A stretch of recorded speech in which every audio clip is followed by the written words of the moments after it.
Kia ora, my name is Milind. I'm from Mandlik Technology in Auckland. Thank you for inviting us for this symposium. Tanya sort of started off the initial dialogue around what MIT is trying to do. This is the new campus that we're going to get into in July this year. So we're waiting for it. It looks finished in the photo, but in reality it's still getting built. So within the next 4 months we'll hopefully be there. My role as part of the faculty member for Information Technology and Business Sciences is a marketing lecturer, and we have probably start right at the beginning. That's the sort of outline that I wanted to go through. What I really want to talk about is probably the second half of the presentation.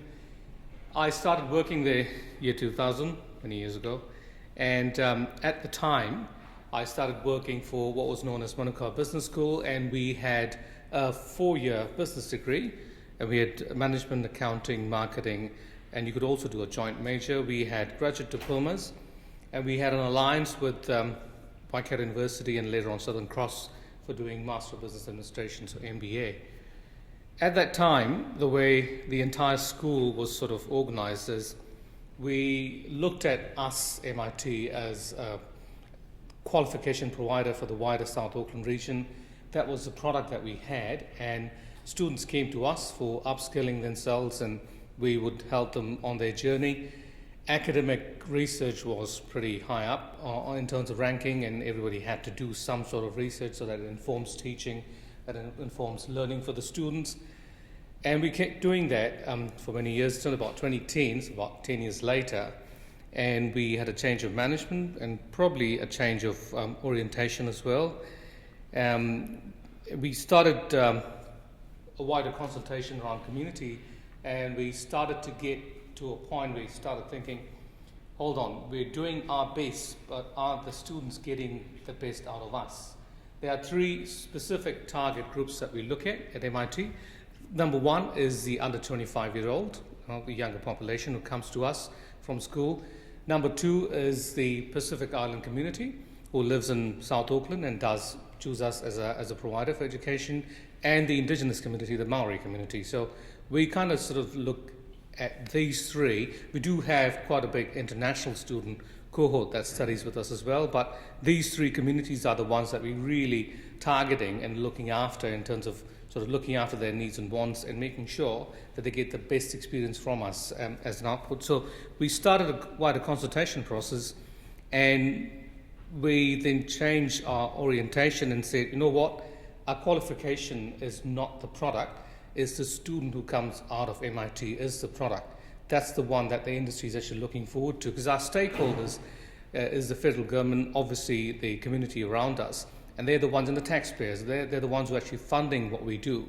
So our output has to be the student that we give back to them. They're the ones who are supposed to go back to the community and give, basically return the dollar value investment that they've done with us.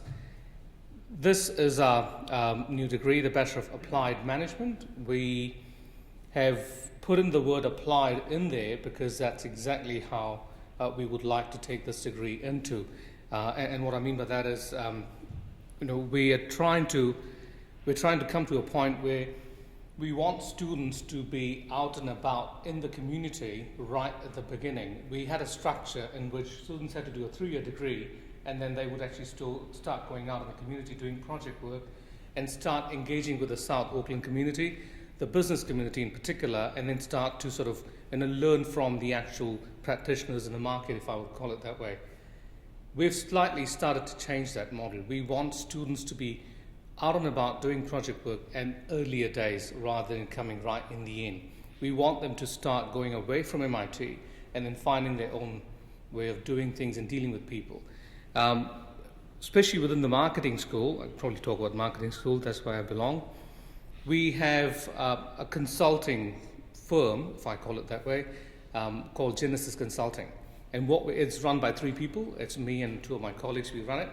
And what we actually do in Genesis Consulting is this. We have a list of clients in the last 10, 15 years that are coming to us. And we also keep getting new clients that come and find us. And we then assign 3 or 4 students to a team, and we get the client to come in and say, tell us what your problems are. some of the things that we normally do for them is pretty much doing scoping or market research type work. We try applied research. We try and do product launch or branding and rebranding exercise. We do a bit of public relations, event marketing. We also have done work for not-for-profit or charitable organizations in the past. So we have a list of clients that keep coming back to us every year. We have a new list of clients growing every year. And we try and understand what their problems are. We usually have meetings at MIT.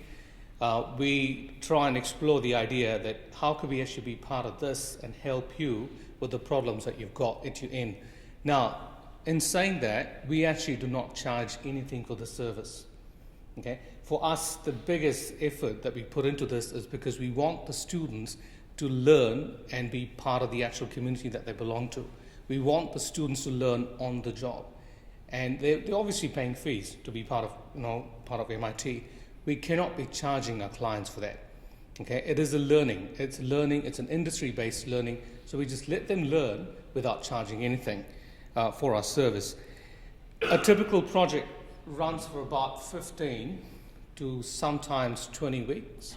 That's a long, long time for students to be part of it. This is what I was saying when I was part of this team, number 3 before. Before we take these students on, we interview them. We sit down with them and we actually tell them that there has to be a level of commitment shown by your side. Okay? It's not a course that you're doing that you turn up to a lecture and sometimes you can hit and miss. It's not like that. If a client wants to see you each week, then you have to be there. If a client wants to see you as a team and wants you to show them what you're working on, you have to be there. You have to be part and parcel of the picture. You have to present yourself properly. You have to turn up to meetings on time. Okay? I am not there all the time. If you need me, I'll come along. If you need Rajbi or Aryan, to my other colleagues, we'll all come along with you. But it's your project, it's your client, and you're going to deal with them on your own, isn't it? It's quite exciting because then they start going out and they start working, and then they sort of come back and say, we've got a problem, what do we do? So I have meetings with them every Monday morning. We'll sit down and say, okay, so what are you doing this week? Okay, they get to meet the client usually on Fridays, post-lunch. Isn't it? So they end up doing all that work within that time, and then they go and see the client saying, this is what we've done so far, tell us. All along the way, the client has to contribute in the sense they have to give time.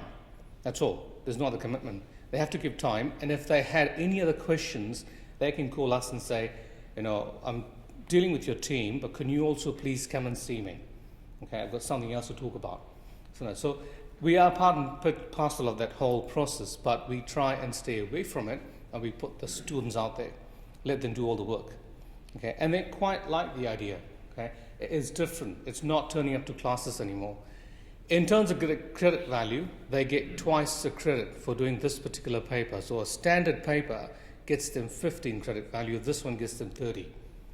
And the reason why we give them 30 because we make sure that every student does at least 3 different projects within that 15 weeks.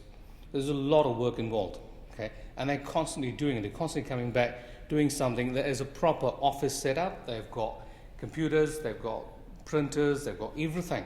They've got visual media if they wanted to. All the office setup is given to them. They get cards, like we get cards, they get cards. Yeah, they actually get business cards. They go out and give their cards and say, we can do some more work for you, and it's all free. It's a free service. And students love the idea. So that's the sort of work that we normally do. The good things is, one thing that we always say students learn in the end is all the soft skills. Dealing with people, working in a team, being professional, being on time, dressing up properly. You can't just have a jeans and a t-shirt and turn it to a client meeting. Students also learn the idea that we are part and parcel of the community. Okay? Tomorrow, when we finish this course, somebody will actually employ us. And the good point is, sometimes we do find employment. And just last semester, I have 2 girls who were working for a big client.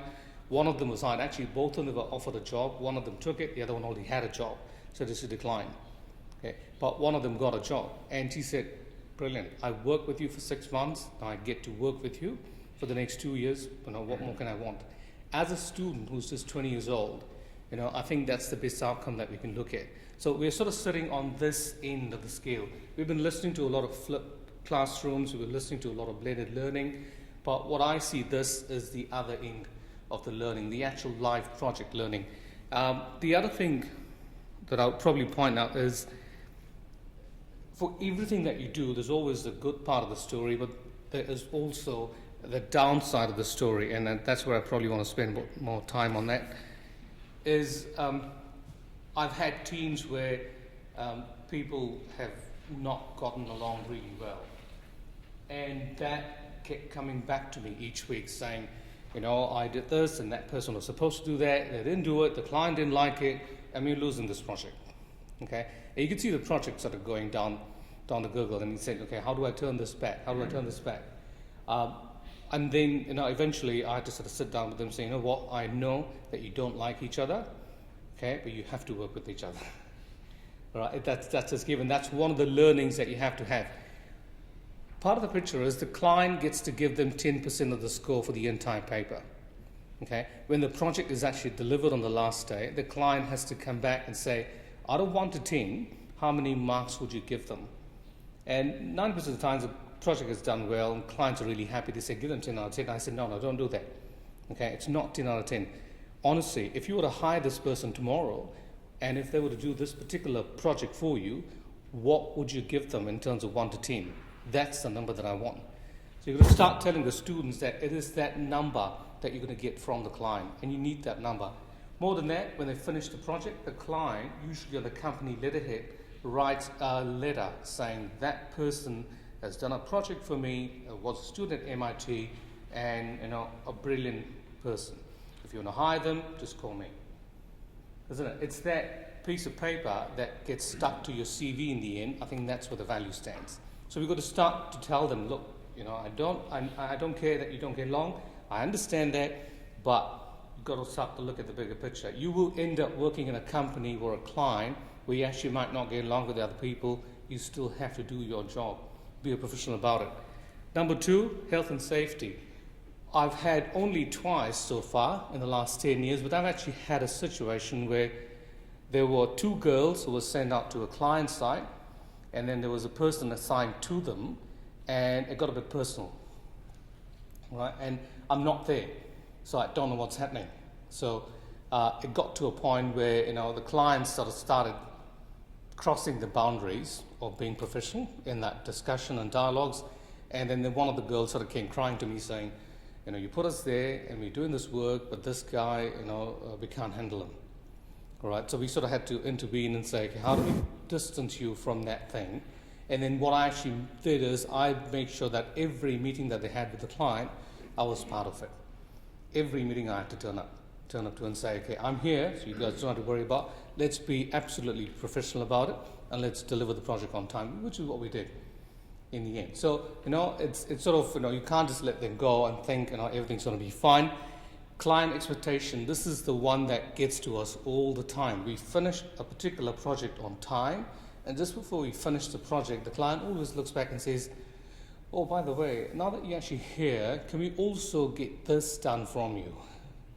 And you've got to tell them, hold on, Christmas is coming, okay, we have to finish this, we have to grade them, we have to give them a mark, and they have to go on a holiday actually. We can't just continue going on and expect the students to work during holiday times to actually, give you what you want. We promised you X, we'll give you X. If you want us to give you Y, we'll come back to you next semester. So that's and it always happens. If a project turns out to be a good project, we always get more work. But the problem with the industry is they want that work to start yesterday. And we can't obviously do that. Okay? And the last one, like I said, unprofessional behavior. I've had students who were really good at the beginning and then sort of started, their behavior started getting sloppier towards the end, had a big argument with the whole team, and the whole project basically died on us. And I had to go and say sorry to the client in the end. So these things do happen. Okay, we just cannot control these things. Okay, it is brilliant. I love doing Genesis projects. I've got 4 students this semester. I'm about to actually go back and see them on Monday when I get back.